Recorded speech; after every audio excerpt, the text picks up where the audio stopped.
Dinliyorum Şaziye teyze. Evimizin evinde dalıdır.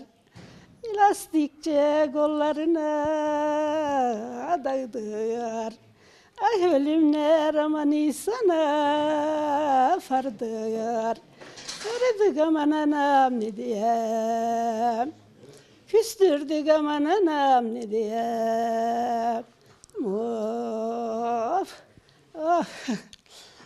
Bizim evlerimiz yaylayı göçtü. Yaylıdan inerken ayrılık düştü. Ah kardeşim kuzularının ayırdı seçti. Kuzuların fevrüs çanabam ne diyem. Kuzuların perişan oldu ne diyem.